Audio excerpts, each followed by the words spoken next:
sport is like the national pastime. That's But in true. the Philippines, some might say that pageantry is the pastime. That's true. You know what? In the Philippines, we have pageants all over the places. Yes, we have pageants in the barangay, in school, national, local. That's why we really love Miss Universe. It's like it's giving pride and putting the Philippines back on the pedestal. That's why there's an added pressure as a candidate coming from a pageant-loving country. But it's a good pressure. I always look up to our former Miss Universe Philippines. They really did well in the competition. And now this is my time to show who I am, to offer what Rabiya can show to the rest of the universe. So I'm very happy, and at the same time, I'm excited to make all my kababayans proud, and hopefully I do. Why do you think it is that the Philippines love pageants? They have appreciation for beauty.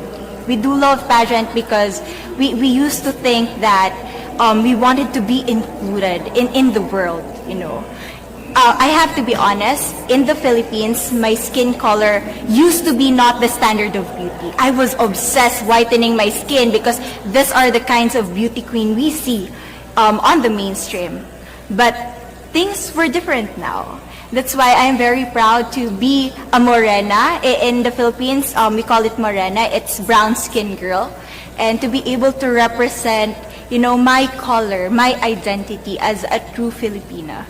Tell me about your journey to being crowned Miss Philippines. In a world that, in a country I should say, that loves pageants. That must have been a very intense process. Tell me about, your journey to being Miss Philippines. Well, my journey was crazy. You know what? I started to be a dark horse. Nobody noticed me. Nobody knows I was in the competition up until the preliminary and the coronation night. And when I won, I received different comments. Of course, there were people who didn't expect me to do well, who think that I cheated. That's why I need to redeem myself in Miss Universe. I really need to do well in this competition. And the thing is, I love pressure. I love criticism. I get better every day with that. You tell me I cannot do that, I turn to you and I'm going to say that, no, I can do it for myself.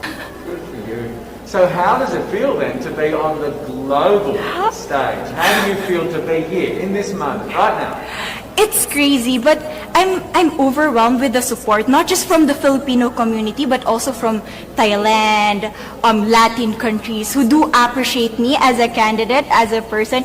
It motivates me that I am beautiful, I can offer so much in this world, and when somebody believes in you, it gives you that extra energy to really do well and perform well. Do you have a sense with the girls, all of the girls competing, you're competing, but is there a sense of camaraderie with all of the girls? Is there a real spirit to, sort of motivate each other to do better? You know what? I have a different idea about Miss Universe. I thought it's going to be very competitive, in a healthy way, well, of course. But now I can see every girl helping each other, from fixing those hairs, from trying to zip up those outfits. It speaks of the closeness and the kind of camaraderie that we want to have. The goal of Miss Universe is not just to crown one girl, but also to build a genuine and long-lasting friendships among us. Would you say within the Miss Universe world, the contestants, is there a sisterhood? Are you sisters?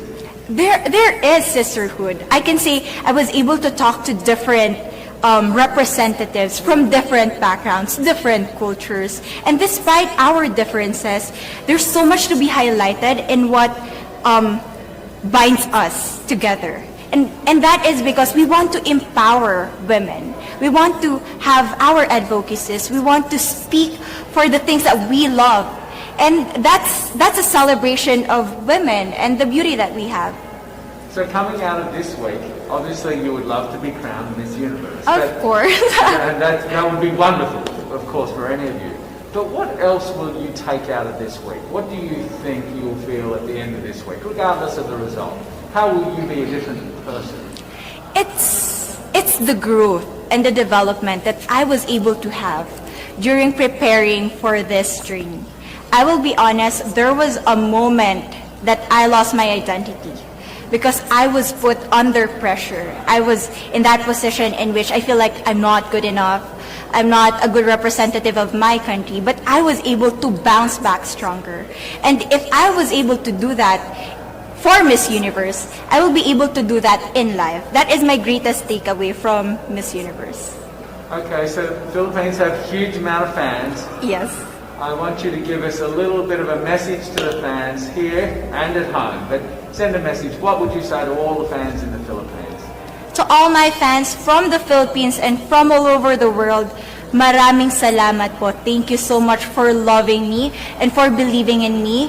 It means a lot to somebody who is so naive in this industry, who has no idea how to become a beauty queen on the first day of my journey. But because of your love and support, I was able to be the woman that I am today. And regardless of the result, I may or I may not win the crown, but one thing is for sure, I'm gonna make you all proud.